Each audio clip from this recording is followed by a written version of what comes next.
Yo, hey, check this out. This isn't just a podcast. It's family. Let's go, Canes. The #1 podcast in the show.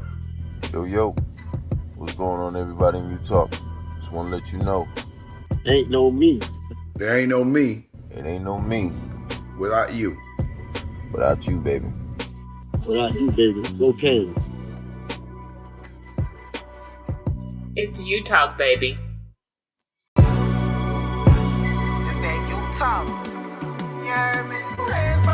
Veteran in this game, bringing pain to all these amateurs. Been winning for too long, so they had to change the parameters. Any competition, we sweeping them up like janitors. We using the air without the need for nasal cannulas. Looking to the stands, I'll be laying for the cameras. Big wins every single week. My name is Mr. Magic. If you're looking for a podcast that's real and down to earth, it's all about you talk.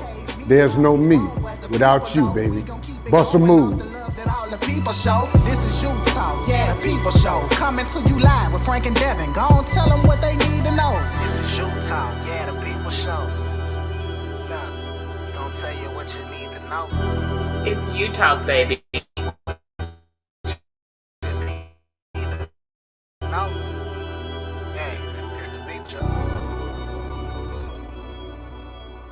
It's you talk, baby.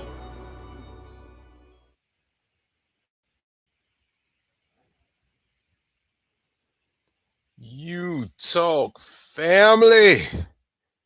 What go on? What go on? Damn, it feels good to be a Miami Hurricanes fan today.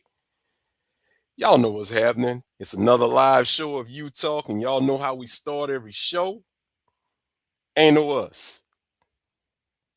Without you, baby. Cane Nation, You Talk family was good. I got my brother up there sitting in the smoke, as you can see. Oh, man, I'm loving it. I'm loving it. Ayo, what's up, brother? How you doing this on this fine, beautiful morning?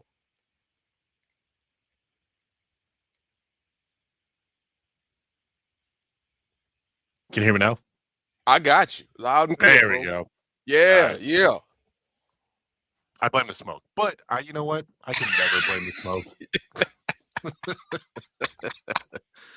Oh man, what a fantastic start to the year! Like, honestly, it's been such a long time. Like, that's why I mean, before the Cotton Bowl, that's why I kind of mentioned take it all in. You know, you just never know with any game how it's going to go, but man, the peak just keeps rising. And what more can you ask for? Is that team just looks legit on all cylinders. Absolutely, man. Absolutely. And shouts out to everybody that's here, man. Shouts out to D. Shouts out to Marquise, Joseph Bernard. Shouts out to everybody, especially shout out to AO for joining us. And you know what, AO, bro? Yeah, man, this is really a very special time. We need to take it all in. I think one of the things that I'm really enjoying about everything that's going on right now. What's up, Lakers all day? Daryl, Antonio Abner, Obi-Wan, Mr. Sandin. I think the one thing that I'm taking in right now, you know, Alabama, we saw what happened to them. You saw what happened to Georgia. You saw what we did to Ohio State. The traditional mainstays, if you will, they're not here. This national championship game is going to crown a champion. 3 teams have never won a championship, and 1 team hasn't won it in almost 25 years, almost a quarter century.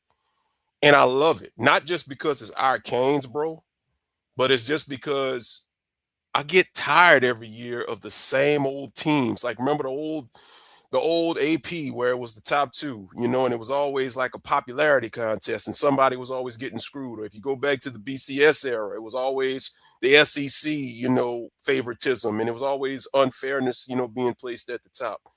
Now you can settle it on the field. And I know people are saying, you know, that the NIL has done it, but you know what? I don't care. I do not care, because you know what? If the NIL has even the playing field where you can knock the blue bloods off and the best of the best, it's almost like the NCAA tournament in March Madness. It doesn't matter if you're historically Duke or Kentucky or Carolina or UCLA. you can have that Cinderella, and you're seeing it, you know. So I'm just loving it. Bro, I want to come to you real quick. We're going to bring the fans in a little bit. But I want your initial thoughts on, before we transition to this week's matchup versus Ole Miss, what's your initial thoughts, you know, of Ohio State? You know, we all know 23 years ago, we didn't have to see the clips. We lived with that. We have PTSD with that.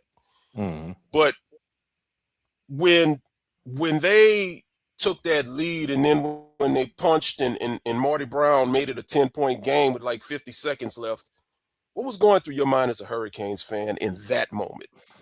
Honestly, it was karma's a bitch.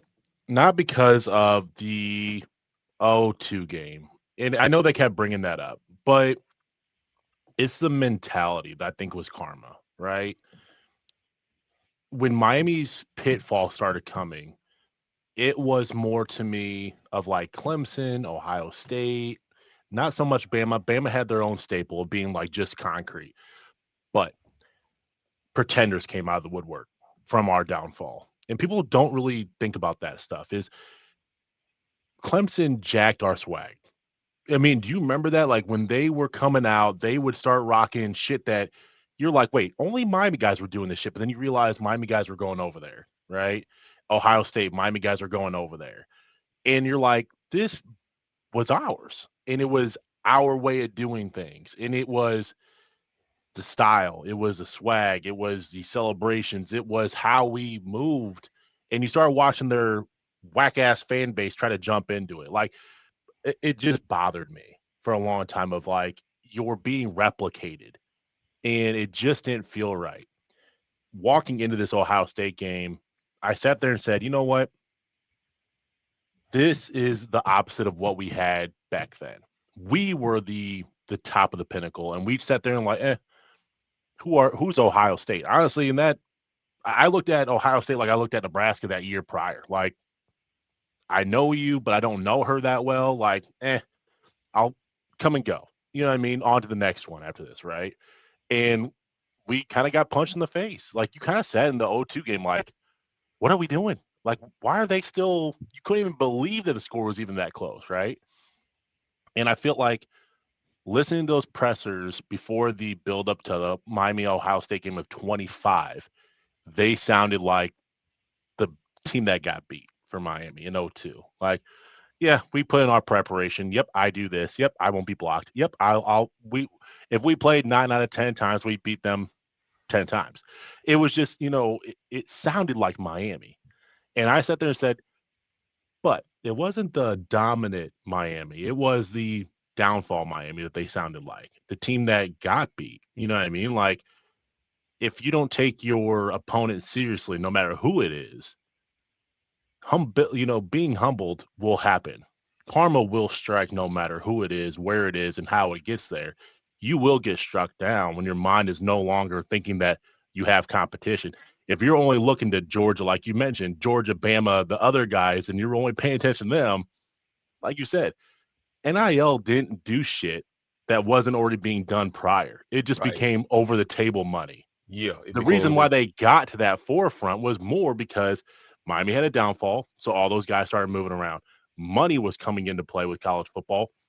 And they're like, oh, shit, I can slide this under the table. Oh, you can get a charger. Oh, you know what? If I give your parents money and I don't give you money, I can do – all NIL did was say, hey, you don't have to hide. That's all it did. Because if you start looking at how people started moving around, it's always been about money. There was plenty of guys who would sit there and say, well, I was thinking about going to this such and such school, but in the 12th hour, magically some shit would occur and magically they're off somewhere else. It just happened to be like my favorite ones were like wide receivers for Miami. Pencil them in. They're coming. They got it. They've been at Miami's campus 18 times, Larry Frank, over the last 18 days. He's been here. He's even walked, through the smoke a couple times. Hard Rock did this for him. And then he comes to signing day and magically, out of nowhere, here comes a Texas. Here comes Ohio State. Here comes such and such. And you're just like, how? It's because of the fact of it is money's always been there. They just figured out ways to get around everybody. Like I said, I always say, the CEO is not the most dangerous person in the room in a company. It's the fucking accountant. Same thing for Yes. college football. It's not the head coach don't fucking scare me. The guy that knows how to move that money behind him is the one that scares me, because in the 11th hour, he will find the money to get to that player. I will find what your number is, and I will make sure it's unbeatable in that 12th hour. And that's what happens, man. Like, I feel like NIL and portal, it needs to be restrained. It needs to have constraints on it. It needs to serve a purpose so you're not diluting the game, because right now you're diluting the game. The competition is evening itself out, but you're diluting the game. You're killing off your rivalry games now. You're killing off bowl games. Stuff needs to still matter. The calendar doesn't make sense. But if you can wrangle that NIL in and wrangle in that portal, the beautiful game is back. And realistically, it's because, like you mentioned, the blue bloods were only blue because, well, they had the money that no one else had. They had the accountants that no one else had. And they were able to hide the money. It better than anybody else. You ever notice that people only got in trouble for as much as their accountant would let happen? Like, ask North Carolina, hey, we'll make a whole new curriculum for our basketball players. You'll never hear of this degree, but you got in trouble. Yeah, but how long did that really last? And did we have to go on self-sanctions for 25 years? Nope. We were back in the tournament, and we were back in the Final Four about a year later. So, I mean, it's how can you move it, and how can you really staple it? And I think Miami's in the point where you built this off of your own self. We don't have to chant ACC in the fucking stands. Right. Because it's Miami built. Thanks. You know what I mean? Like, we're not Vandy and we have to start chanting SEC because we're getting our ass beat by the Hawkeyes. Like, how that work out for you? I mean, did Pavia become like the most hated guy in like 3 weeks straight? Like, I just felt like his like stock went like, wah. You know, it was just, I almost rooted for the Hawkeyes. I never would, Larry Frank, but I got very close. I got very close. I was like, Pavia just bothers me. But it's just one of those things, bro, where it's just, I mean, Wake Forest was doing that. It's just certain folks chanting SEC and Big Ten. It's just oddball to me, because it's like, you know, I get your conference loyalty, but to chant that as a fan, it's like, get off their nuts. Your team needs to make it there. Like, you're jet lagging off of what Bama and Georgia did. Yes. Like, no one's worried about Auburn. Like you know what I mean? Like, why are you chanting SEC for Auburn when you guys haven't won a title? You know what I mean? Since Cam's been there. Like, no one's worried. You know what I mean? Like, that's just oddball cornball material to me. It's like, I'm never going to root for fucking Clemson. I'm never going to root for Florida State. I'm never going to root for North Carolina. Yeah. Like, I don't give, if they're in the national championship, guess what I'm doing? I'm not fucking watching. That part. Here, you know what? SEC, it means something more. ACC, we just hate each other better. Like, we just fucking can't stand each other. I don't want to see their rise. I want to see their downfall. Like, I want all of you to go 0-9. Like, I just hope it happens somehow. Mathematically, I don't know how you do it. Maybe you all get the flu. I don't know. But guess what? I don't want y'all to win. Like it's Miami versus everybody, and I don't give a fuck who it is. Like, ACC, SEC, Big Ten, Pop Warner. I don't care if you're not with Miami, you're against Miami. Like, and I hate that they try to copy that, bro. Like, do you see the Ohio State versus everyone in the stands? I'm like, when has it ever been y'all versus anybody? When? Like, you get the most money from the Big Ten. Like, I don't know. It's just, it feels like when it gets to playoffs, people copy Miami's old styles of things. It just, we were the original. And it's nice to see the original back in its rightful place. You're about to see a change in the guard in the Big Ten. Correct. Before we get to the Ole Miss, I want to get your take on Ole Miss, and then we'll open up the lines. I'm going to highlight some of these comments that we got right here. I want to go back up to the top. Mr. Overdose, he said, the SEC is looking real suspect now that other schools can match them force on force. And you know what? When your last remaining hope as a conference is Ole Miss for a national championship, something has definitely leveled out. Chris Kane, what's good with you? Manny, My boy L. Frank, you still mad at Mario. Manny, look. They're gonna bring that back every week. I don't And think I've ever had. I'm good with it, AO. I'm good with it. You know why I'm good with it? I'm good with it because as myself, as Devin has always said on this show, we are critical of Mario when he has to give criticism, but we will give credit where credit is due. And I've done it in the groups online. I've done it on this show. D has done it. Mario gets his credit. He's doing what he has to do. So I'm good with Mario for now. For now, I'm good with Mario. You know, and that's with anybody, you know. So just wanted to get that out. Techstar expecting another big game for Ruben in the Fiesta Bowl. Top 3 pick about to be secured. And I'm kind of looking at how they made that announcement the other night of that projection that he would be 19th, projected 19th. Like, who in the, if 18 other teams, I'm not going to say number 1 pick, okay, because you know how that goes. Right. But let's just go from the top 3 on down. If 14 other teams bypass on Ruben Bain, if he's there after the 3rd pick, they don't want to win. They don't want to do nothing with their defense. And I think Ruben came out as saying that he was interested in Dallas. He kind of, I guess he fell in love, you know, with the city or whatever after the Cotton Bowl or whatever. And, you know, listen, Dallas is a nice town. I've been up there many a times. So, you know, that'll be a good replacement, you know, for Micah Parsons, you know, in the future.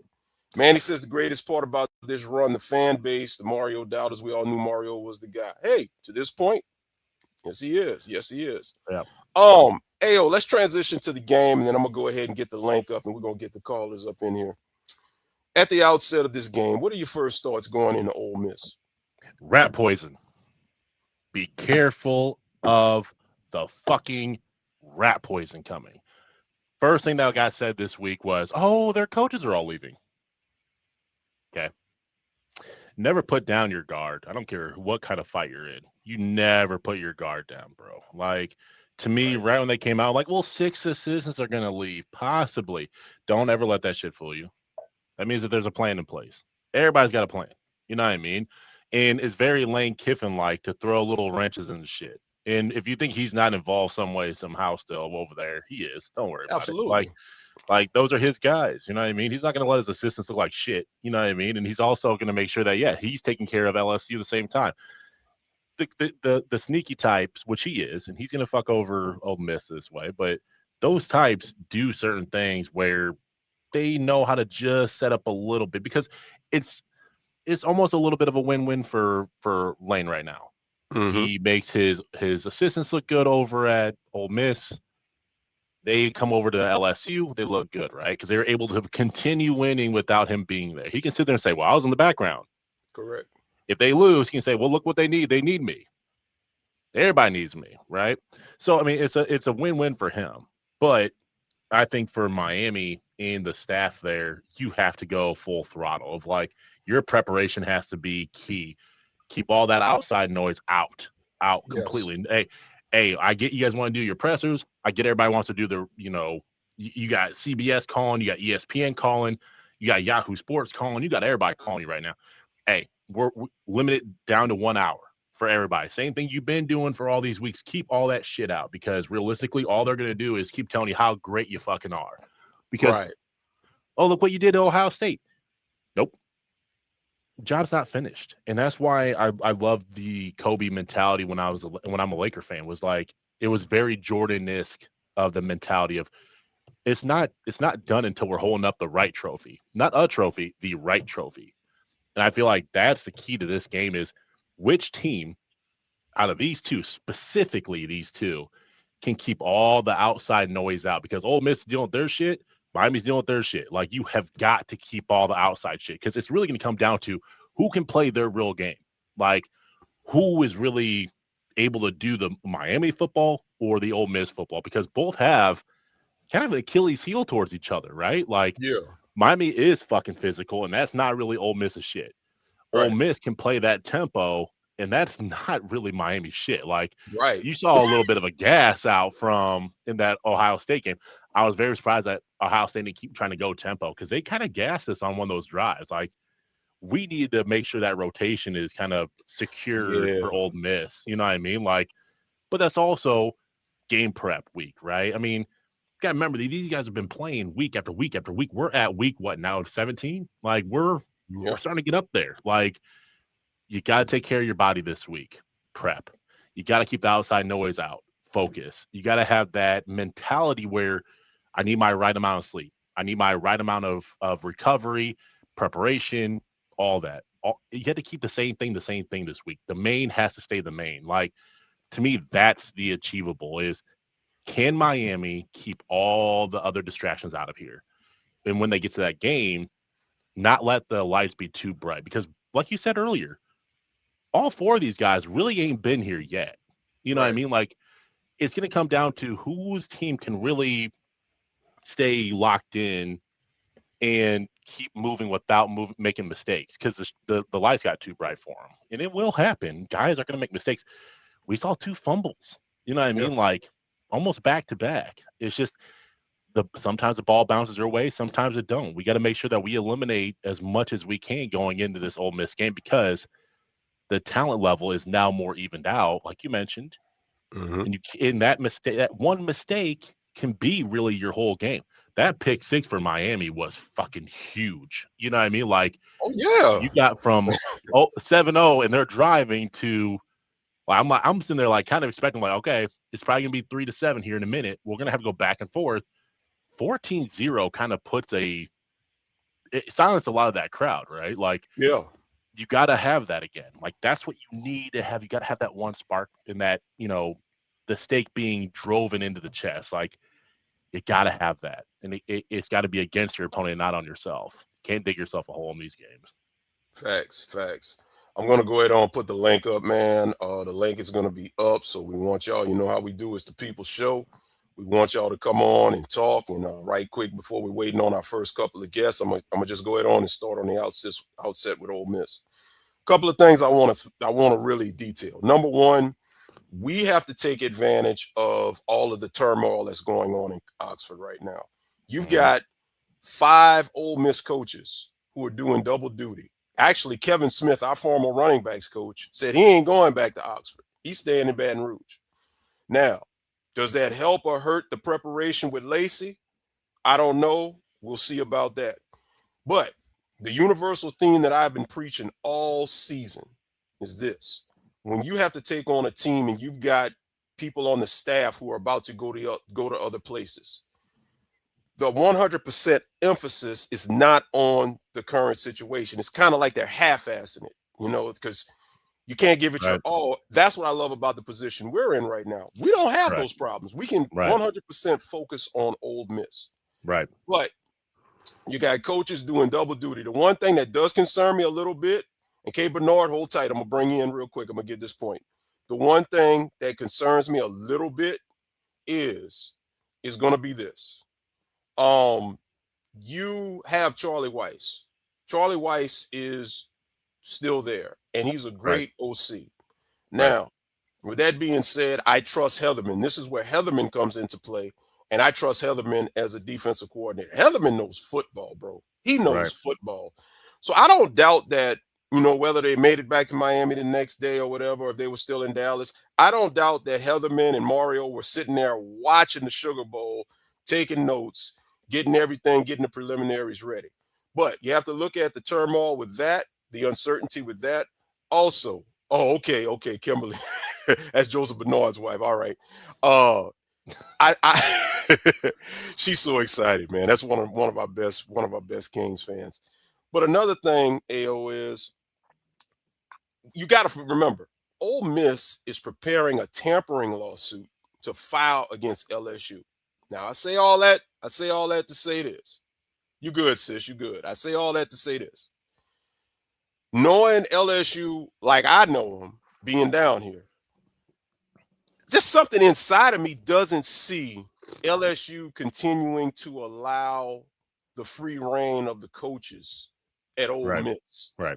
Also, knowing Lane as we think we know him, do you really think Lane is going to sit back and just let Ole Miss possibly win a national championship without him? That's what I was kind of thinking from the whole thing.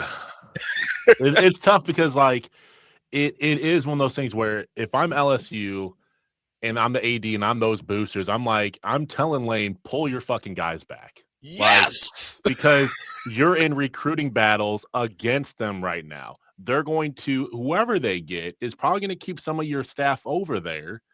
And we don't want that either because they know your skeletons. Like, get all your people over here, eliminate all those battles, and get our fruition here, right? I just, like you said, I don't know. It's almost like it's like your dog's on the loose, right? You don't know which way that dog is going to go because it can literally, and I feel for Ole Miss in this regard. You got here finally. This is where you knew you would get. You thought it was last year, but it was this year, right? We can get there. We can get there. We can get there. You got there, and now the guy didn't believe in you. Like, to be honest with you, he left. Like, he's gone. You know what I mean? Like, money, whatever. I don't give a shit what it is. At the end of the day, it's belief. He didn't believe you guys would get over that hump. That's why he left. That's why he's over there now. But is that dog going to come back into the house and get everything, like you said, in order, or do the players and shit start feeling themselves and say, you know what, we actually got further than what we thought. This was great. We're happy to be here. Yeah. And they go celebrate in Oxford of being told how great they are because, let's be honest, those guys that are 4 years there, 3 years there, they know this shit's over with because all those incoming are probably going to jump over ship, right? Like, to me, it's which way does a dog go? But I'll tell you, like you mentioned, the one beautiful thing about Miami keeping all its staff there right now is all paying off dividends because everybody in Miami is in Miami doing Miami shit for Miami. And that is going to pay off dividends if they can keep all that outside noise out by having people tell you how great you are right now. Because we saw what happened a couple weeks ago with that. So hopefully history doesn't repeat itself in that regard because we had that lesson already being taught. You lost 2 out of 3. And I want to highlight this point before we give Stallion the mic. This great point right here by James Kane. Ole Miss players are getting that rat poison as well by the moment. And that's the thing. I don't think they're going to know how to deal with that rat poison. And you put all of that stuff they're hearing coupled with just beating Georgia. Right. Yeah. And those coaches are gone to mitigate. To you know settle what I mean? that. Absolutely. Like, hey, Lacey, like, Chill your running back coach ain't there to tell you, like, hey, calm it. You know, I agree. Right. Absolutely. Well, we got our day one, man. Our guy, the Italian Stallion, is in the building. Stallion, what's up, my brother? How you doing? I got your timer set, 5 minutes. Your floor, baby. Well, you're welcome, by the way. I mean, let's face facts. I said we would win 24-14, and we won by 10 points, like I said, and I stuck with that. And I said that that's not a prediction, that's a spoiler. And here's another one for you guys. We're beating Ole Miss by 17 points on Thursday night. Book it right now. I'm not worried about this team. You look at their defense, it's Swiss cheese. If the Gators and Jaden Baugh can do what they did against them, just imagine with this offense locked in with Fletcher, Brown, Pringle, whoever the hell we want to run back there, Tony on end arounds.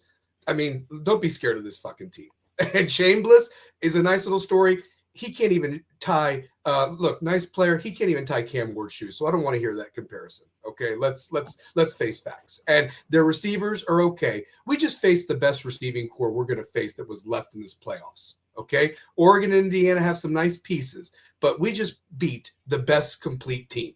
Now, I love how they're crying like a bunch of little tampons, honestly, about the fact that Tony was lined off sides and they didn't call it. Stick that in your ass for 23 years. Okay, how about that? Kiss my ass. Number two, Ayo, let me tell you something, brother. I would love to have you come on Stallion Speaks sometime. Doesn't have to be tonight. When this thing is all over and we win this thing, because that's what's going to happen. I mean, listen, we didn't come this far to quit. And this rat poison, I've never been worried about the big teams. And everybody that's left is a big contender at this point.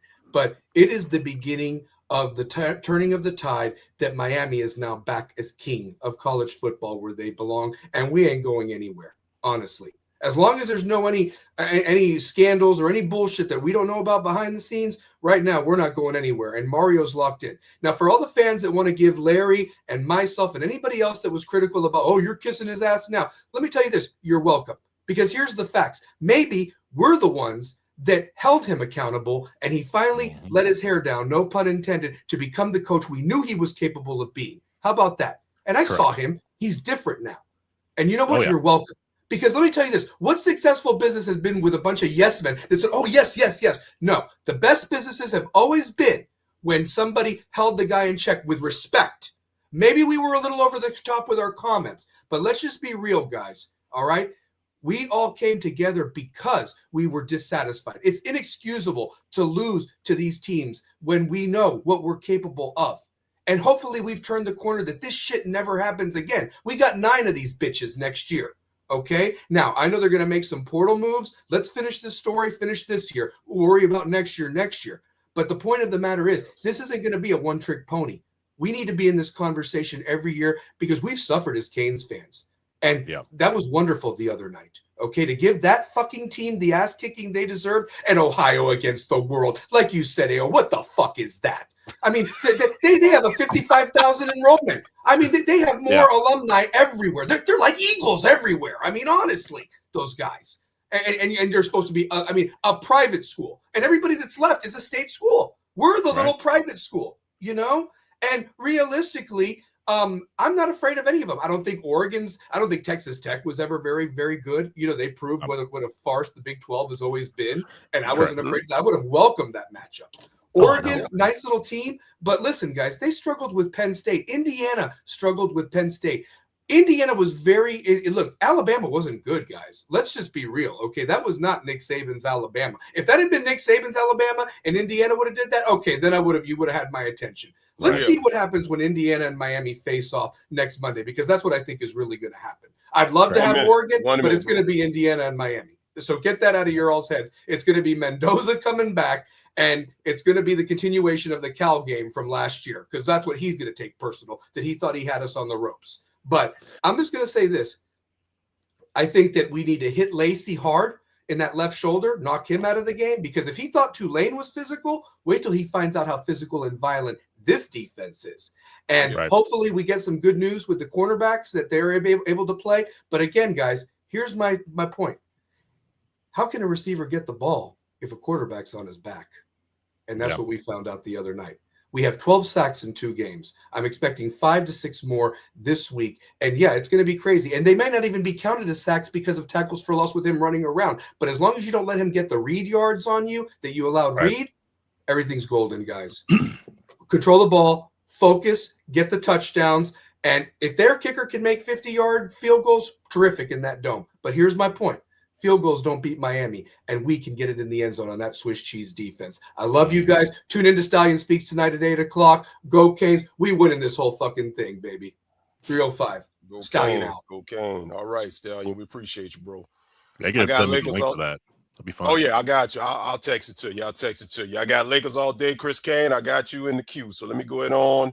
Bring Lakers all day up. And real quick, I just want to highlight one thing that Stallion said. He had Indiana over Oregon. I'm going to be honest. I think a lot of what you saw the other day with Indiana was more the inefficiency of DeBoer in Alabama. I don't think Indiana is really that impressive. Me personally, I got Oregon winning because it's hard to beat a team twice.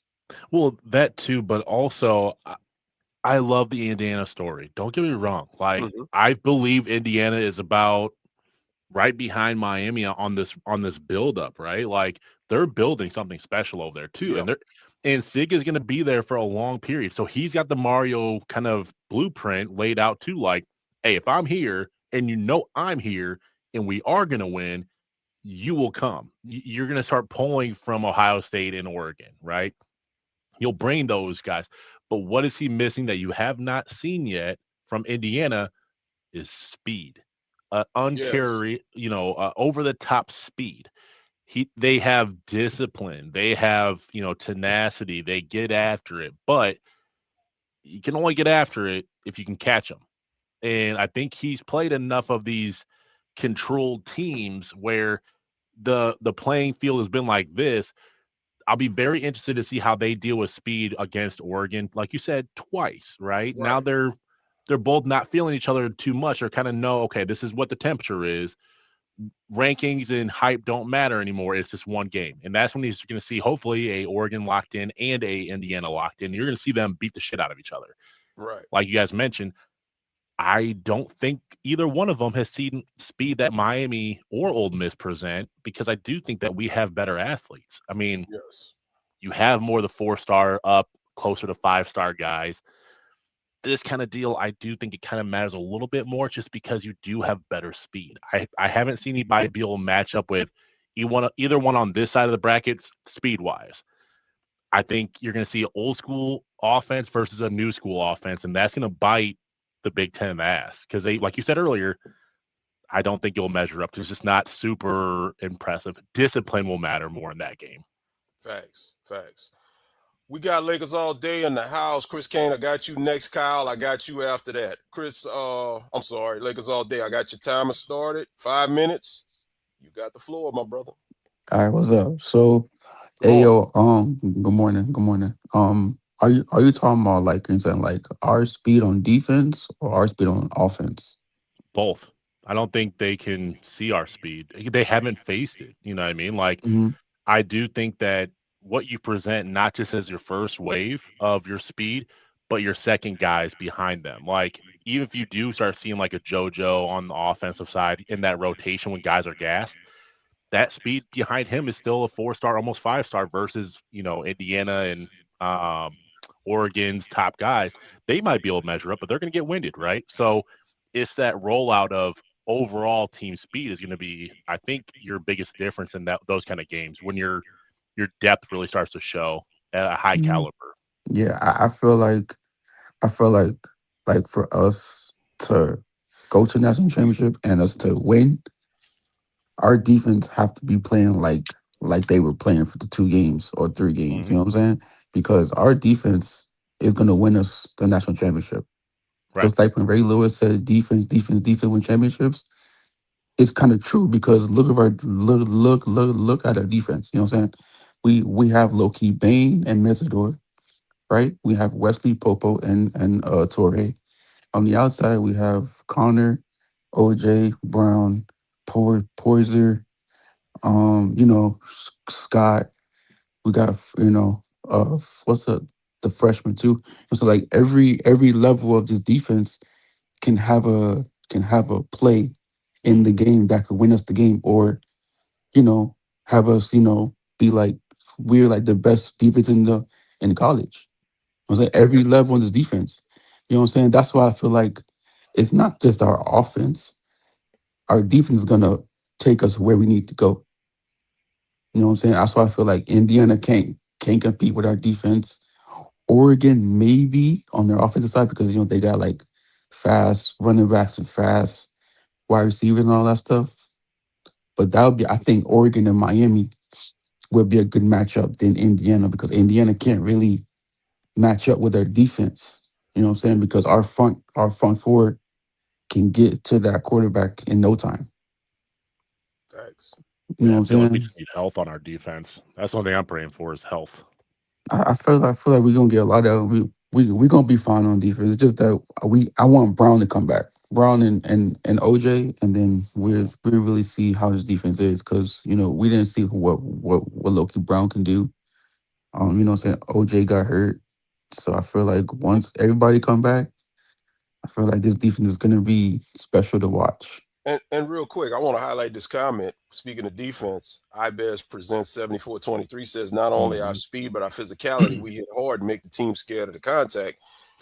Yeah. As good as Georgia was, Georgia's defense isn't better than Miami's, in my opinion. They certainly aren't playing better than what Miami is. In Georgia, they were laying wood out there the other night. I They think sure Georgia, was. the problem with Georgia real quick is Kirby lost that game because who goes for it deep in their territory and that Yeah. resulted in a touchdown that put them up 10 late in the game? Like, come on, Kirby.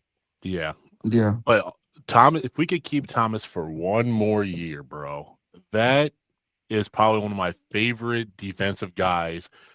Pressers before the game, during the Mm-hmm. game, that energy he brings of I like hitting. And if they Yes. get up, I want to hit them again. Like, I have missed that mentality on defense for Miami for such a long time. But you see how it thrives in Miami. We don't have coaches. We don't have a fan base that says, "Hey, don't do that. Hey, don't say that." Our fan base loves and thrives in that. And bro, that guy from Tennessee coming over here and becoming next level of himself. You know what I mean? And then going and seeing his idol on the side with Ray Lewis. Like, you don't see that anywhere else. But that guy thriving and hitting them, like you said, Tay got alligator arms over the middle and literally pulled it back and like, no, hell no. It still took the hit. Like, that to me was like, you saw the mentality shift, right? Of like, one wanted to play, one is like, hey, wait a minute. Who the fuck are you guys? Wait, what is this? And that's where I feel like the changing of the tide happened was one team wanted it more, but one team was expecting a fight. The other one was expecting, well, we're here. We know what we are. Yeah, that's what I'm saying. Like our defense is so great on every level of you know what I'm saying, D line, linebacker, corner, safeties. We have every level that somebody can make a play in the first quarter, or you know what I'm saying, Bain can make a play in the second quarter, Mesidor can make a play in the third quarter. You know what I'm saying? The freaking corners, you know what I'm saying? Scott can low-key have an interception in the fourth quarter. You know what I'm saying? And you can make a play from low-key the safety position and, you know, get a fumble in the fourth quarter and win the game. You know what I'm saying? Like saying that you don't, I mean, like saying like low-key, you don't really have that on our on our freaking offensive side. That's what I'm saying. Listen, like that's why you see like our offense is more kind of not struggling. It was good last game, but that's why you see us kind of having these lapses where some games our offense is good, some games our offense is, you know, not. See, if we can get our offense like our defense, listen, we'll be low key running through these teams like it's freaking nothing because you know, so like our defense is more balanced than the offense is. You know what I'm saying? Once we get the running backs, the fast wide receivers, but like, you know what I'm saying, the 6'3", you know what I'm saying, the fast slot receivers and the fast outside, then we can see what we have. But now we can only see a little bit. But once Mario gets this offense where it needs to be, bro, we're low-key gonna be a dangerous team. That's why you see Nick Saban, he didn't really say nothing about the offense. He said what? He said this defense from Miami is going to be scary because that's what he's a defensive-minded head coach. He didn't say nothing about the offense. He said our defense is going to win us the championship. That's what he was talking about. Not just Miami. He was talking about our secondary is scary. Well, no doubt about it, Lakers all day. I don't mean to cut you, but we got. No, you good, bro. You good. We gotta get through. We got other guys, but Lakers, you know, you our guy, man. And listen, you was throwing that deep pretty good the other night, man. You got some moves, bro. You got some moves. So what you mean? Oh Lord Jesus. Ayo, if you haven't seen it, go back and watch the other night after the Cotton Bowl. Devin made it a requirement that everybody that comes on had to show their face and they had to do the loop dance, throw that D. And Lakers all day. Hey, bro, let's just say if Soul Train came back, he'd definitely be in the crowd. Lakers all day, man. We love you, bro. We appreciate you, man. We'll see you on the next one. Yes, sir. Right. Yes, sir. Go Canes. But like what he was Chris, I got you next, bro. Hold on. Did you notice the change of the offensive side once Carson took the actual hit? Like where he didn't just slide for safety. Because remember the first down from the first half didn't get there, right? Yeah. Carson Wentz took the hit. You know what I mean? I felt like after that drive and after he got that hit, he actually started kind of doing a little bit more confident. I think that's the real first hit he's really taken this season. You know what I mean? Like, put it to you like this, real quick, not to cut you off. 3rd and 9. When he first took off, I did not see him getting the conversion. Me either. I didn't see it. And listen, I don't want to get over myself, but I'm starting to think, man, Miami this year must be Jesus's team because when you look at what happened against A&M with the fumble and we come back and we win the game, you look at the 2 fumbles the other night, the one that Tony had, Malachi fumbles, he loses it, comes right back to him. You look at Beck on that play. He gets the first down, and I think he actually rolled over an Ohio State guy, which kept them from being down short. Listen, I just think this is Jesus's team this year. But I digress. I digress. Well, we got baby Jesus on the team. I mean, well, hey, there you go. There you go. Baby Jesus on the team. So I guess the good Lord above say, you know what? I got you all this year. I got you. As long as he's here, I got you. It's about time. It's about time.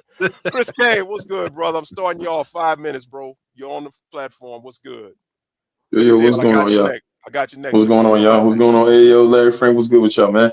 Hey, I ain't gonna stay too long because I got to go ahead and get back to the plant. But listen, I just wanted to say right now, I am proud of this team. I am proud and I am so happy of the 180 that they have had. Year 4 for Mario. You know what I'm saying? And I'm just happy that that light bulb finally lit up and he's actually acting like the Mario that we need him to be. He actually is doing the type of things and showing the emotion and getting out there and doing the things that he's supposed to be doing. And the team that we have right now, this defense is nasty. Everybody at my job was like, bro, we thought it was going to be Georgia. I'm around nothing but dogs. That's all I'm around. They said, but hey, listen, I'm going to tell y'all something. They said, listen, but y'all going to have to contain Chambers or whatever. Y'all going to have to, contain him, keep him at bay because that boy know how to throw that ball and get that ball out of there. But see, the thing about that is that he can throw it out of there, but can he be accurate? Can he throw that ball because he wants to, or is he going to throw that ball because of the pressure that we're going to lay on him?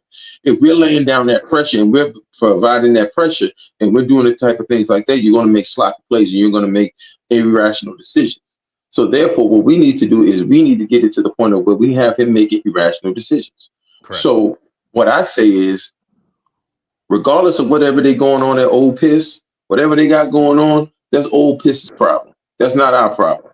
Our problem and our solution of what we need to do, we need to take care of Ole Miss because Ole Miss is getting on my damn nerve.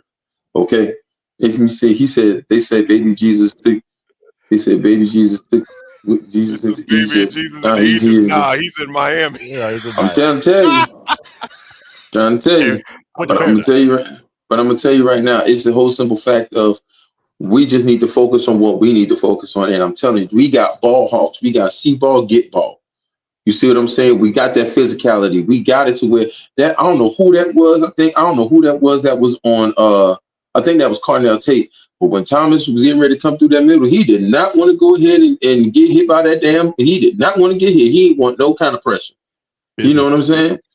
It was just enough fear that he was able to not catch that ball because he knew what was about to happen. Right. Because see, the thing is, he wasn't going to absorb that. He wasn't going to absorb that. Because I'm telling you, he was going to be hurt through them pads and everything else. But I'm going to tell you right now, whatever's going on at Ole Miss is going on with them. The only thing I can say right now, we just focus on what we need to focus on. This is the type of Canes football that we have been wanting. This is the type of team that we've been looking for. We're paying Mario the type of money that he is finally doing what the hell he is supposed to be doing. And I'm telling you right now, I am enjoying this ride right now. But I'm going to tell you right now, I have a 7-day coming up. We get to that national championship. I'm going to try to get my ass down there in the damn national championship. I ain't trying to go to the game. I just want to go to the parking lot.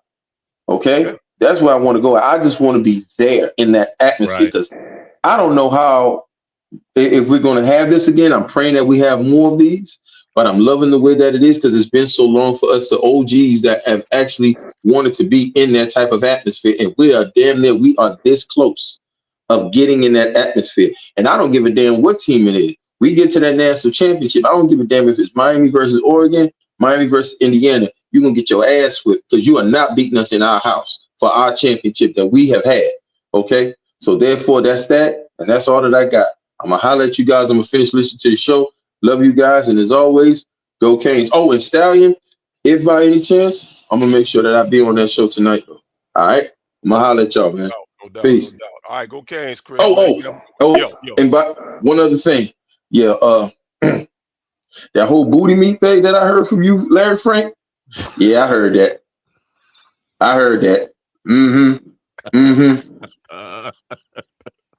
Hey, it's family, bro. It's family. It's a family thing, bro. Hey. It's a family thing. It ain't really me, bro. It's your big brother Melvin Bratton. That's the one you need to come talk to about that. I'm gonna go, but see, I'm gonna come talk to him because see, I got something for his ass. I got some for Duracell Double A Brett, and I got some for his ass. When I see him, it's on. It's on. Well, I'm telling you. I'm almost certain, and I'm gonna say this. I'm gonna let you go. I don't know for sure, but I'm almost certain. I'm gonna get with D for confirmation. We should have a hype show. Game is Thursday, so if I'm thinking it'll probably be Wednesday, but I'll get with D to confirm, and D will confirm across all of the networks and let you know. So should we have, which I think we will have the hype show, Mr. B there. So come see. Are you sure are you sure he gonna be there? Oh, he gonna be there. No. Are you sure he gonna be there? I know you gonna be there, Larry Frank. I know D gonna be there. You sure? I can vouch for Big Bro. Big Bro the GOAT is gonna be there. So come see him about booty meat. I don't know, dog. Because that rabbity ass phone that he got, I don't know if he gonna have enough for that shit. I don't know. Listen, Chris K, let me get you out of here, man. Boy, you started some shit today. I'm just saying. I don't know if he gonna have to balance up on the chair with them damn wire hangers and try to do some shit up there. I don't know now. I don't know. Mr. B, you got to do better, man. Even Sis said, man, JB is at the crib talking about. He said the same thing, bro. Hey, Mr. B, we got to get you a better phone. Chris, we love you, bro. We gonna see you. All right, love y'all, brothers, man. Yes, all right, sir. y'all. Have a good one. I'll let y'all. All right, yes, sir. Kyle Stalling, man. Look at Dale. Come on back if you get a chance, man. The leg is up. I'm holding it for you. One thing while we waiting on Kyle to come back that I want to say is this.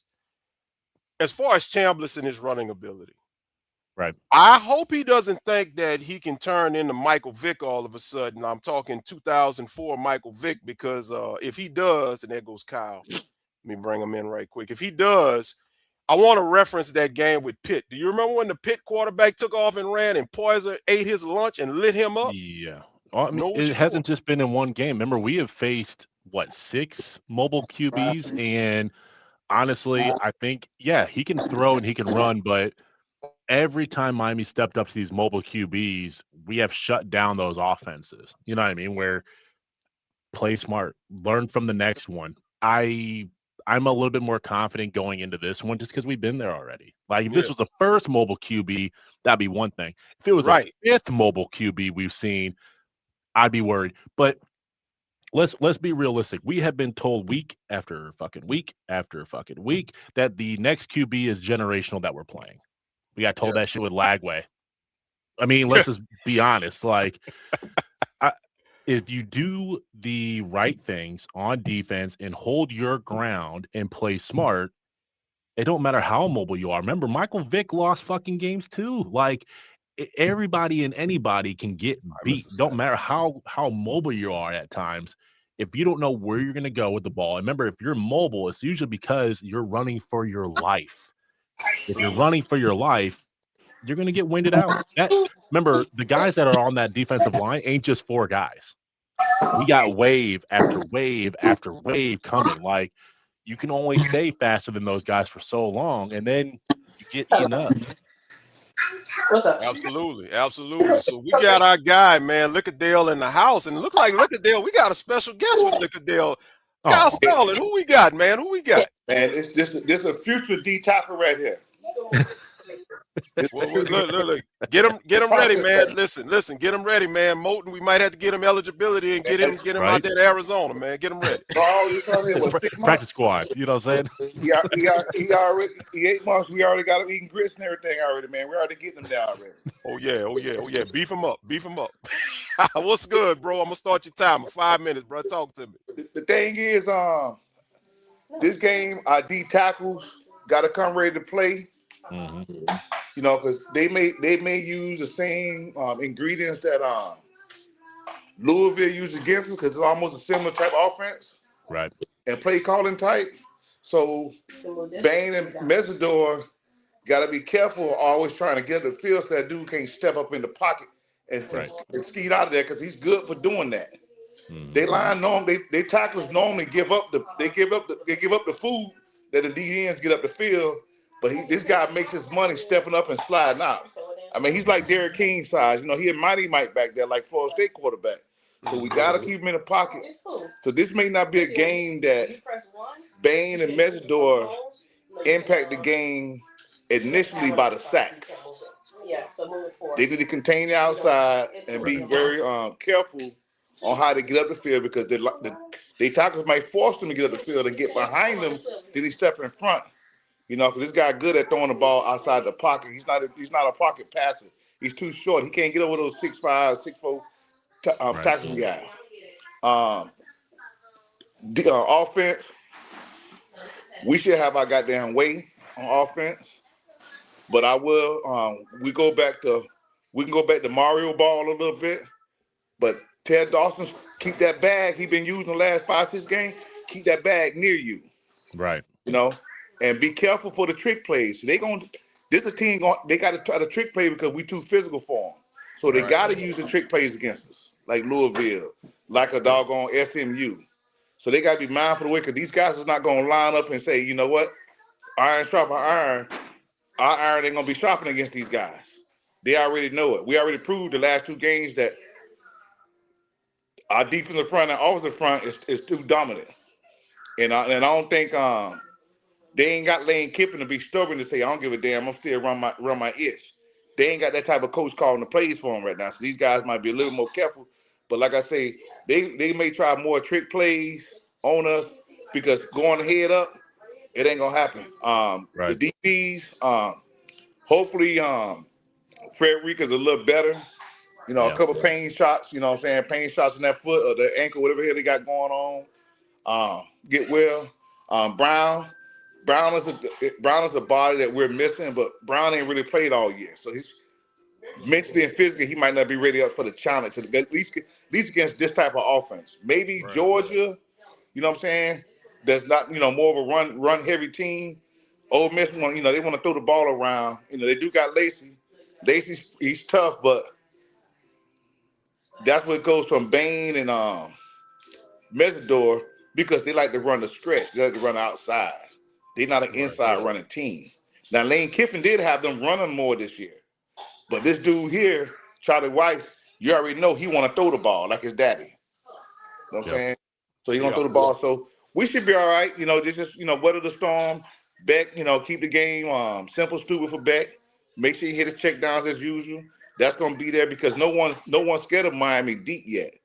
So everything packs in. So I understand Dawson with the vanilla play calling of the field stuff, because Beck we don't really have that deep threat like that proven all the way through. We make some shots here and there, but Beck ain't connecting with him like that unless it's Tony. Tony the only one can catch that thing and on a move. And I think Tony really gonna have a good I think this might be a breakout game for Tony. But anyways, man, Happy New Year. My grandnephew right here, he was scared. He was scared of me on the first, because I was screaming so damn loud on the New Year's Eve. He seen me the next day. He seen me and started crying. I'm like, damn, why the hell he crying? But my niece was like, because all that holler you was doing. Hey, too much. Hey, never too much, like Luther used to say. Hey, Happy New Year to you, Lickadale. I love y'all. Hey, good job. Hey, good seeing you, AO. And sir, we should be all right, man. But we still got to play with the edge, even though they done gave us a couple points. I hate that they gave us points. I know. And I'd like to see. Hey, that dude Jay come on that dude, don't he? Jay comes on there. Jay is usually on. He hasn't been in the chat yet. He may be on, because we'll be on for a few more minutes. I like Jay, man. I like Jay. I usually give Jay some kickback. Jay done took over my old stuff from the days. Yeah, you done passed the torch, man. You done passed the torch. I done seen Jay on a couple. I done seen Jay on a couple other ones, and he got that same energy on everybody podcast. But he be on point though. He do. But y'all take care, man. I love y'all. Yes, sir. And we'll see y'all. You coming on Wednesday, or you gonna wait out to the game? I'm thinking we will. I'm thinking we'll come on, knowing D like I know him. Like I said, I got to get official confirmation, but I think with his work schedule, the way everything is, we should be able to come on Wednesday. Even if D can't do it, if I gotta run it myself and do the hype show by myself, I'll be available. So yeah, we'll be on Wednesday night doing the hype show. All right, and that's when we'll make our predictions. Yes, sir. Of course, we're winning this one. Oh, absolutely. That it's just how bad. I know some people are gonna have it close. Some people are gonna have blowouts. I don't think it's gonna be close. Me either. James Freeman said it. I don't think so either. Yeah. If Bain them contain and control their rushing the passer, and the defensive tackles get up the field like they're supposed to. So when the guy have to step up, he gonna step up to them big uglies. We're not gonna let them get back in like they let Georgia do it. Right. Because they ain't gonna have that many possessions. Right. Absolutely. Remember, we hold the ball 7-8 minutes. So they got to capitalize on every possession. But we'll be all right. Big Fletch, you know what I'm saying? These down south hustlers we got on the team right now, you know, gonna be all right. No all right. doubt. You gotta take care, man. All right, Kyle, man. Much love to you, man. And much love to the future, Kane, man. Listen, we're gonna get Jason Taylor to we're gonna get we're gonna get Jason Taylor. Hey, Jason Taylor, come and see you, little man. We're gonna get Jason Taylor to come see you, man. We're gonna get you on the weightlifting we're gonna get you some high quality pablum. His daddy like 6'3", like 260, 270. Oh yeah. He gonna be there. Right there. And all his uncles are big. All his uncles 300 plus. No doubt. He gonna be a big boy. If the good Lord lets me still be here in about another 20 years, hey, we're gonna run this clip back. Yeah, run it back right before commitment. Right. Absolutely. All right, brother. All right, brother. You be blessed. You You too, man. Yes, sir. Man, that's awesome. But yeah, we ain't gonna be on much longer, man. I just want to say this, man, and I think for what a lot of the callers brought up that I've thought about while they were all talking. And one of the commenters said it earlier, if we turn this team into a one-dimensional team, which I think we will, because Miami has pretty much stuffed the run. I'm trying to think who, if anybody, went off on the ground against Miami this year. Help me out, because I don't remember it. I don't think nobody really went off like talking about. I think we get gashed at times. And I think it hasn't gotten to the point where we just kept getting gashed. I feel like we have enough. I think we have enough discipline from going from, okay, where are we getting gashed? We can make adjustments now quicker. That seemed to be like a loose of last year, right? You start getting gashed. Oh, like he just mentioned. Certain coaches will just say, no, I'm going to stick to what I told you to do earlier. Eventually, the gashing will stop. This year, Heatherman, if he gets gashed on something, all right, you two need to switch in and out. And I think he's getting more comfortable pulling the big guys out, the starters out, and be like, hey, refresh. You know what I mean? You're starting to see more of Lightfoot in there. You're starting to see more of even Blake getting in there, Moten getting a breath. You know what I mean? You're starting to see a little bit more of the backups because you have to. Because those gashes happen on the run because guys are sitting there huffing and puffing for a second. The guy gets right by him. You know what I mean? Like, you're not able to have that first step like you really need. I think this game is really, and I hate saying this, every loss was a learning opportunity. You learn more from your loss than you do from all these wins. Right. When you lost to SMU in Louisville, all your starters were always out there. No one came out. It was the same shit after same shit. It was defense is going to try and do this. Offense is going to try and do this. And when neither were really working as high octane as they needed to be, they were working, just not to that peak that you really need to get over those two humps, right? Once we got out of those two games, what do you start seeing? You started seeing, like you mentioned before, Dawson in his bag. Was it Dawson in his bag? But it was also different guys coming in play. That rotation started creeping in. You started seeing more of those backups in different spots, and you started seeing Pringle, right? That was the emergence of that second and third guy getting in there and be like, hey, I give you a different type of weapon. Okay, here, this is what I can use you for. I think you're going to see the dividends from those two losses because all of our backups have played. All of them. Yes. All backups for Miami on offense and on defense have gotten in the game. And let me tell you something, too, that no one's really thought about.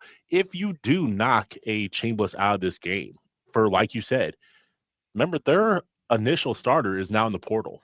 So they're going to go to their third guy. You know what I mean? Like, if you knocked him down, you had a 1A and 1B, right? That's huge because, I mean, even if this B has to come in for the game for a couple of plays, that completely throws, Heatherman into a different side of the defense because you got to kind of figure out what this guy's tendencies could be. To go from that 1A, 1B to a 1 and a 2, you know what I mean? Like that, like I'm sorry to say this, but that'd be like us going to Emory. It's the same shit. I like Emory, but it is a drop from having, Carson in there, where you're not going to be able to see that high octane offense. And for them, not being able to stop our offense, I think would be huge, because it's like, well, now you're on one foot trying to run, and that defense is still coming. And is your third stringer a statue, or is he mobile? You know what I mean? Like, you can only strike oil twice. You know what I mean? And I think they got 1 and 2 already, and now they're losing one already. Like, I don't know, it'd be hard to say you can get the third time around. And Lightning usually don't strike 3 times in the same spot. So that third QB may not be much. You know what I mean? I'm just saying more of the depth is going to play more of a hand in this point, because if anybody goes down or needs a break, Miami's already learned those lessons and gotten those guys in there over these last 6 games. I mean, I think we're going to see a heavier dose of Pringle, to be honest with you. I feel like him and Brown have really kind of played that part of like, okay, we're rested. Like, Fletcher's gotten you here. We can run north and south. We can play power, but we can also play speed on this defense and let us run by these guys. You know what I mean? And get that chunk play and gash them versus us just getting gashed. I want to highlight, and so many great comments, but I want to highlight this one real quick. Chris Caney said, we get gas when the opponents do RPO, SMU and Louisville. But when A&M and Ohio State did it, we were able to adjust, slow down the tempo, and it fit our pace. And that's where I think it goes right into what you just said a little while ago about Heatherman being able to not recognize it and kind of stick with it, as opposed to now saying, okay, we need to make some adjustments here. Right. So I think when it's all said and done, listen, we're going to turn Ole Miss into a one-dimensional team. I don't see Lacey getting off to run. And as I saw in the comments when I asked earlier who got off against Miami on the ground, previously it was Brown for Louisville, as some right here, Josh Ayers, 113 yards he got that night. And then Virginia Tech ran for damn near 200 when we played them. Other than that, Miami has shut down everybody. I mean, hell, Jeremiah Love, prime example.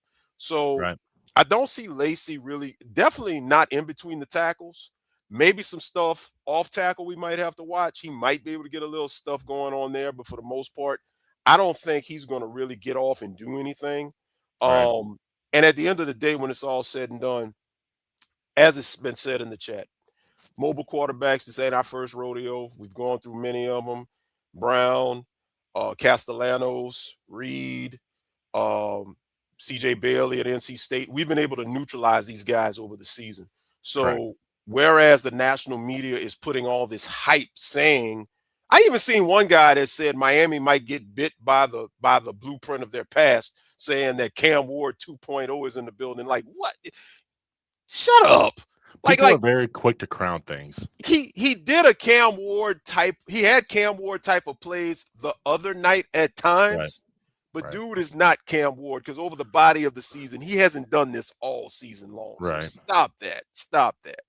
And the thing too is you got to remember that these assistant coaches were extremely dangerous against Tulane because there was no tape on their tendencies. Nothing. So they could call shit, and everybody just kind of has to sit there and say, well, what are they going to do? Are they going to do more of Lane's play calling or this guy's? Okay, it's now this guy's. Tulane was able to score, right? Now fast forward to that Georgia game, right? Okay, you kind of saw the feel-out effect, but Kirby started figuring out their tendencies. They were back into the game. They were able to override some of that deficit and get right back into the game, right? Now Miami has, like you kind of mentioned at the very beginning of the show, you have all your coaching staff all locked in on these 2 games and body of work. And now you can use analytics to use that they weren't able to use and say, hey, these are his tendencies, not Lane's, his. And whoever's on the defense side, that's his tendencies. Oh, okay. And you can lock in a little bit easier. You're not going to be surprised. It's just like when you're in the middle of the regular season, your first 2 wins. Yeah, it's usually because this is the first time anybody's seen your stuff. The 4th, 5th, and 6th game starts getting harder because you now have tendencies. You have, everybody kind of knows what adjustment you can make. The difference is, and I think this is going to play a big part, is those assistant coaches, whoever they're going to be, It don't matter if it's the guys who have been there with Lane, the guys who are now incoming. It's hard to gel in a week. It's hard to get on the same page in a week. It's hard to trust each other in game day when you haven't been with each other through the highs and lows of a season. If it's one guy versus 10 position coaches on the other side, I like our chances on the defensive side of all of our assistant coaches locking in, seeing the same shit right off the bat. Hey, I need to do this. That gets right around everybody. Okay. You know what I mean? Versus what if the running backs are struggling for Ole Miss? What happens?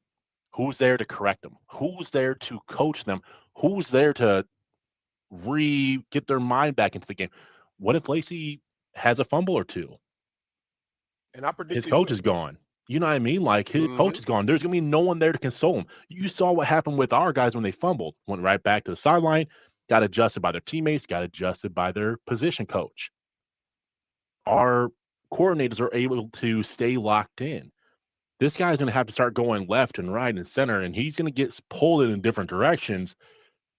I just feel like we know that mistakes will happen in this game, right? Yes. And the difference of it is, how do you correct it? I feel like we have the position to correct versus I don't think they will. They have to play a perfect game, Larry Frank. Perfect. In all aspects. And it's hard to play perfect with noise, inside, outside, everywhere. And this ain't going to be a site where you got your home crowd and it's quiet. This is going to be probably 50-50 ours and 50-50 yours. Like, it's going to be loud every time anybody has the ball. You know what, Ayo, real quick, I'd even go so far as to say I think Miami will outnumber theirs because Miami's a national brand, and you've got a lot of Canes fans in California and out west out there. You already know they're going to travel from Florida and all across the country. And let's just be real. Ole Miss was well represented in the Sugar Bowl the other night because Oxford's only 5 hours from New Orleans. That's a 5-hour drive. That's a hop, skip, and a jump. Correct. And honestly, Ole Miss is not a national brand now. No. You know, they'll bring probably the big money out of Oxford. Will come through. But I really believe you're going to have – I think the Canes will have a slight edge in fan representation at this game. Also, transitioning back to the offensive side of things, I think Carson Beck is due. Carson Beck has had two – though he's done well because he's not turned over the ball in crucial situations. He's played very well. He's managed the game well. But I think it's time for Carson Beck to really put his stamp on things, and I think you see it. I mean, he had 103 versus A&M. I think he had 148 the other night. Ole Miss's secondary is not good. They can be beat over the top, and I just feel like between the dink and dunk plays you run with Malachi Tony, I think JoJo, I think CJ, hell, Keelan Marion, I'm just thinking that Carson is going to get in his bag because think about it.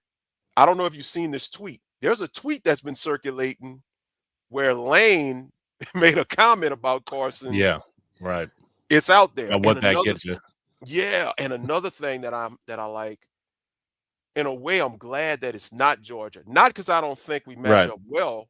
I think we match up better against Georgia. Right. But Carson Beck doesn't have all of this pressure on him having to get over what happened at Georgia. Now, because that could have been somewhat of a mental block. He could have tried to do too much against Georgia. Now, guess what? Yep. You can go out there and play ball, and it's an opponent that you're familiar with. Correct. So that's what I'm liking. I'm liking. And I think the thing too is, and I think a lot of people kind of probably disregard it, is a little bit of when you're a QB, you have that in the back of your head of like, let me show you why.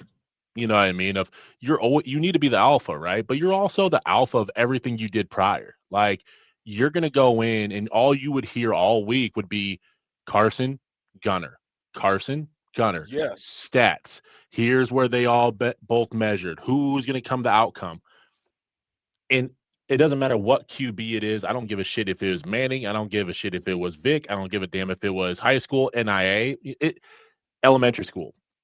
When you get compared to somebody, the first thing in your mind is, I will beat them on the other side of the field. Yes. If you don't believe me, ask Tom Brady and Manning how much they watched of each other on offense. And they both mentioned in all their previous, interviews with each other, I would never go sit down. I'd watch them play. I wouldn't even look at our tablets half the time. I'd watch him play because you knew that's exactly your competition. The other side is, but that guy is your competition. And like you said, that could be a mental block. We don't need Carson to be a hero. We need Carson to be the manager. I think he will put a lot on his shoulders, but I think he's going to play more free, like you mentioned, against Ole Miss than Georgia. I wanted to see the Georgia matchup for that revenge, but it's kind of like, yeah, but this needs to be a more of a play free and be in your own bag versus worrying about your fucking past. Miami's got over the past. Ole Miss and Miami did the same game. They got over their previous hump, right? They got over their old foe, and now they both can look forward, right? And I feel like that's a better game matchup to me versus Georgia, where it's going to be past, bring up last year, bring up, every little thing for back, right? I feel like it's better. And I feel like that's kind of, to me, is the icing on the cake is out of all this situation that can go down, I feel like you're right. Like, he's going to be a little bit more open to go after everybody deep. You know what I mean? Like, I feel like the trust of each player and each position coach and each coordinator and the head coach, the trust is there, bro. Like, we didn't have that trust in SMU. We didn't have that trust in Louisville. Right. We forced it. You knew where the ball was going to go. You kind of felt like it's predictable. Now you can predict, but we've opened up both sides of this offense and defense where you have no idea what's coming. You can see the Wildcat. You can brace for the Wildcat. You can get right formed into the Wildcat. And damn it, if Tony don't still get 8 yards chunked out of that. You know what I mean? It's just it blocks up a defensive coordinator right now. And for them, yeah, you can say you're going to go after Carson, but what are you going to do about them running backs then? Pick your poison against Miami. That's what it really comes down to. Make them one-dimensional, because you can, versus pick your poison. It's going to be tough. I feel like Carson's smart enough in this game to not want to be the reason that a Miami loss could happen. I think that's more of a pivotal part in his mind now. If we have enough weapons, it don't have to be about me. And I think you've seen that over the last 2 games where he was the one that went to Dawson and said, hey, keep running against A&M. And in this Ohio State game, he goes up to Irvin and says, we're going to score on this drive. And he only threw it twice. Facts. You know what I mean? Like, he's not taking it and having to be, I will air this shit out. No, he's like, hey, I know exactly what we're going to need to do on each and every drive. I got it. And I think they're going to finally hit that mode of let it all loose, run free, run harder. And the next guy is going to be excited to get in, and they will get in. You know what I mean? There's no more of the competition of, well, this game, who's going to start next week? Nope. Go in there and run your ass off. Enjoy it. Look how much Brown got celebrated scoring that touchdown by his own running back room first. Absolutely. That, to me, bro, they're playing for each other. I haven't seen a Miami team like that since the early 2000s. 01? Yes. Where they're playing for each other, not playing for, we have to be up here, we're going to get this natty. It's, I'm playing for you. Whatever happens to this game, we laid it all out on the line. Everything. Blood, sweat, tears. And if we keep winning, great. But you know that I always got your back. And that we have not seen. You haven't had it, that brotherhood. 2 final caveats, and we're going to put a bow on this thing. The first thing is, even though you won't have the Georgia Carson Beck thing, what I think a lot of people will not forget is, or what they will forget rather, the Fiesta Bowl has not been kind to Miami. Mm-hmm. Obviously 2003, which we just took care of that skeleton that was in the closet. Right. But let's go further back. The 87 Natty game, Vinny Testaverde, 5 interceptions. And they had an opportunity to win that game. When we come back for the hype show, I'm going to ask Melvin Bratton about that. Our guy, Mr. B, I'm going to ask him because he scored in that game and he was there for that night.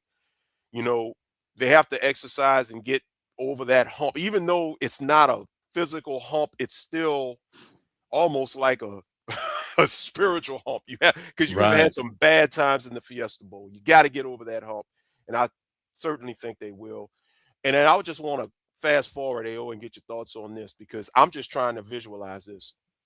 What is the Rock going to be? What is Hard Rock Stadium going to be for that national championship game? Because I have a feeling, bro, Miami gets to that national championship game, January 19th. You're going to have a freaking reunion of Hurricanes in the building.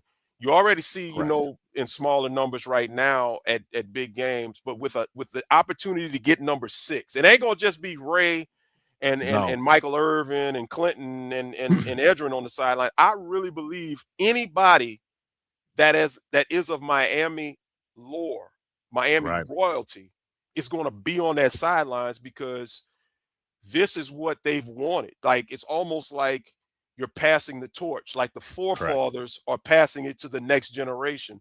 Yeah.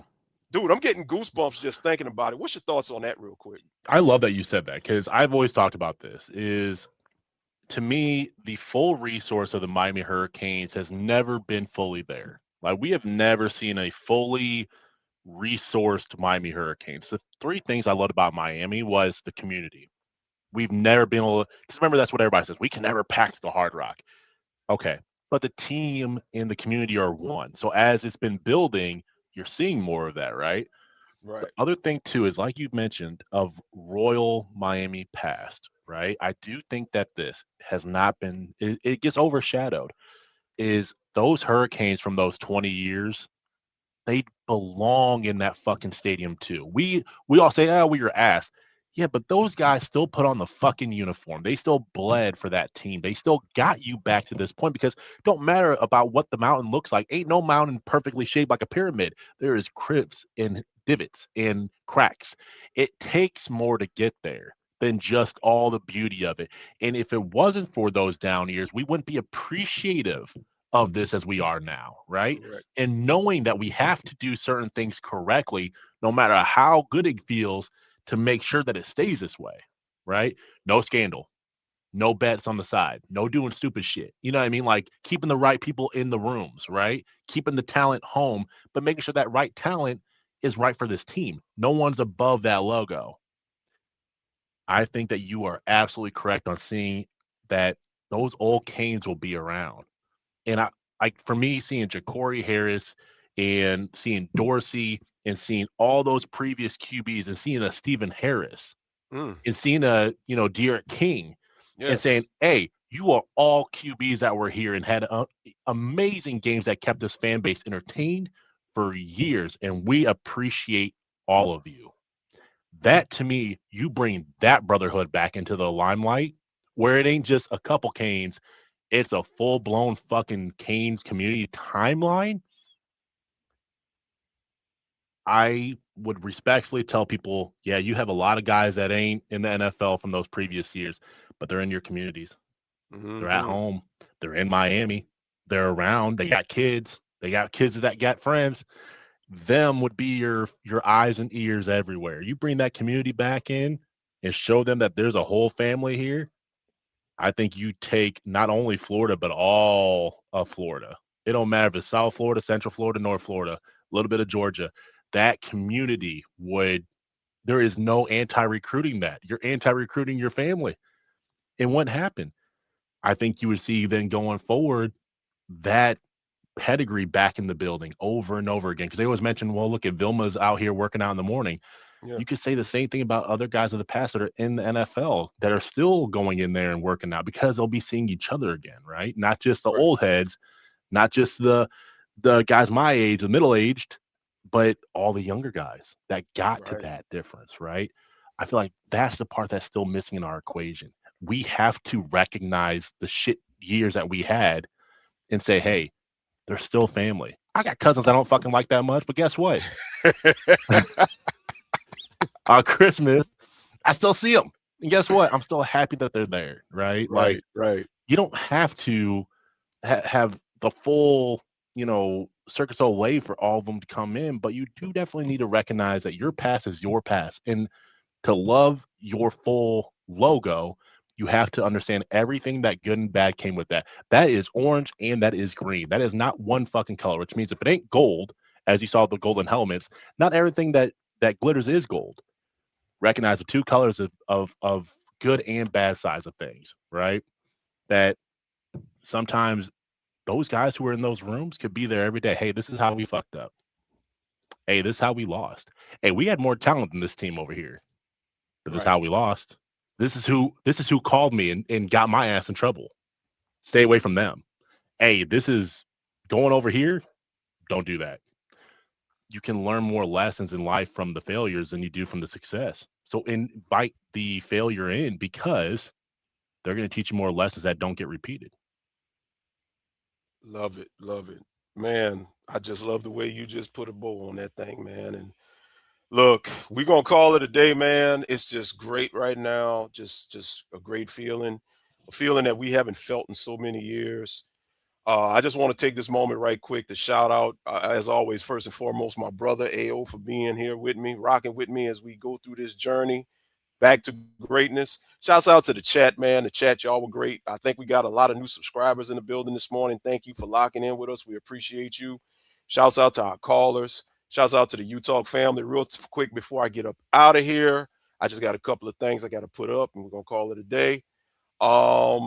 We have our app, the U-Talk Podcast app. Go to you. If you don't have it, go get it. For those who do have it, a lot of them in here, they have it. AO's in there, you know, during games, myself, Stallion. It gets crazy up in there. It gets real crazy. Go get that U-Talk Podcast app, man. It doesn't matter if you're Apple, Android, it doesn't matter, Samsung, whatever. Go to your app source, type in U-Talk Podcast as you see it down there. The 3 words right there, U, or the letter U, Talk Podcast. Go get that app. And also, man, check us out on the website. Let me pull that up. Go check us out, utalksportshow.com. We got a lot of things up there for you, merchandise and all kinds of stuff there. That works hand in hand with the app where you can keep up everything that is U-Talk. Once again, AO, thank you, bro, for being here. Appreciate you. And we're going to put a bow on this thing. Listen, y'all have a great week. Happy New Year to everybody. I hope everybody's new year is just prosperous and full of blessings. And before I get out of here, before I give the signature line, before we get out of here, I just want to say this. I think there's some truth in the one phrase that I read this week. Ohio State had a bunch of kids that didn't believe in the vision of Mario, and they got beat by a bunch of guys that did. I'm loving it. I'm loving it. I'm loving it. Appreciate everything, man. Listen, we'll be back. Check us out. We love you guys. And y'all know how we start every show. It ain't no us. Without you, baby. We love you. Take care of yourselves. It's U-Talk. What my guy AO? Well, as Devin always says, I got to do it. I got to do it right. Like my boy D says, hey, oh, go Canes, beat Ole Miss, man. We'll catch you on the next one. Peace. Knock them out.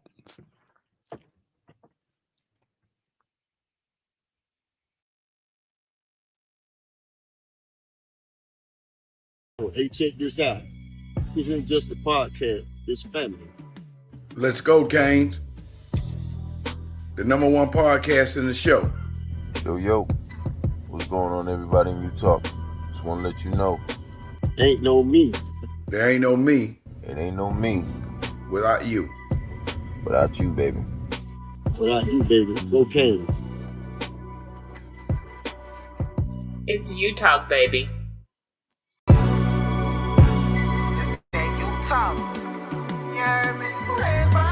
Veteran in this game, bringing pain to all these amateurs. Been winning for too long, so they had to change the parameters. Any competition, we sweeping them up like janitors. We using the air without the need for nasal cannulas. Looking to the stands, I'll be laying for the cameras. Big wins every single week. My name is Mr. Magic. If you're looking for a podcast that's real and down to earth, it's all about U-Talk. There's no me without you, baby. Bust a move. People show, this is U-Talk, yeah, the people show. Coming to you live with Frank and Devin. Go on, tell them what they need to know. This is U-Talk, yeah, the people show.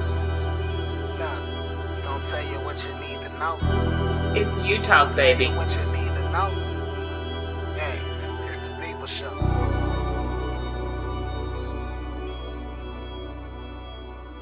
It's Utah, baby.